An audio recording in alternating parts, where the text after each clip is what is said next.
আসসালামু আলাইকুম।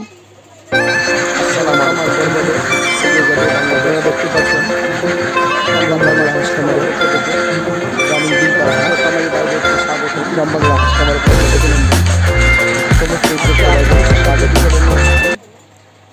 গ্রামীণ যারা খামার করতে চান আপনারা ওইভাবে খাবার খাওয়াতে হবে।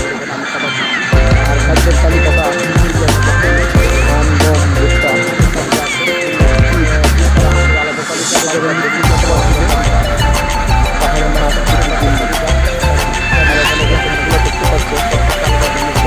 বয়সী হাঁস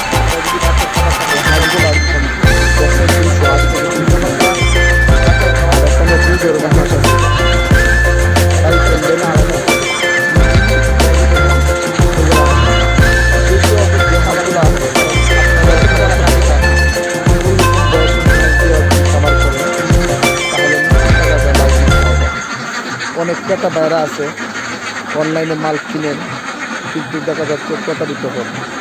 আপনাকে বলে দিচ্ছে যে হ্যাঁ আমরা এগুলো 6 মাসে মাল দিয়েছি, আপনি মাল কিনেন না। নতুন মানুষ অনেক প্রসাদী ব্যবসায়ী আছে, তারা 2 বছর 3 বছরের যে মালটা আমরা হাত দিই অকেজি হয়ে যায়, ওই মালটা আমরা দিয়ে দিই। আমি না দিলে আরেক ভাই দিতেছি, আরেক ভাই না দিলে আরেক ভাই দিতেছি, কিন্তু এতে কামারিরা লসে করছে আর কামারিরা প্রতারণার শিকার হচ্ছে। তা আমি বলবো আমার যে হাঁসটা দেখেন, যারা হাঁস কিনেন আমার কাছ থেকে নেওয়া যেমন কিনব কথা না, যে কারোর কাছ থেকে হাঁস কিনেন এই যে হাঁসটা দেখেন বডিটা ওই রকম বডি, ওই রকম পা, ওইরকম গলা দিকে বান শরীরের ধান দিকে আমি হাঁস কিনেন। আর অতিরিক্ত যে মোটা হাঁসটা ওটা যেমন বসে হয়ে গেছে, ওই হাঁসটা যদি আপনি কিনেন তাহলে আপনি লাভবান হতে পারবেন না, নিশ্চিত আপনি লসে করবেন। আমি বলবো গ্রাম বাংলা হাঁস খামারের পক্ষ থেকে আমি মোহাম্মদ হারুন রশিদ বলছি যে কথা থাকবে এটাই, আপনারা যে যেখান থেকে ভিডিওটা দেখছেন একটা লাইক দিয়ে পাঠা থাকেন।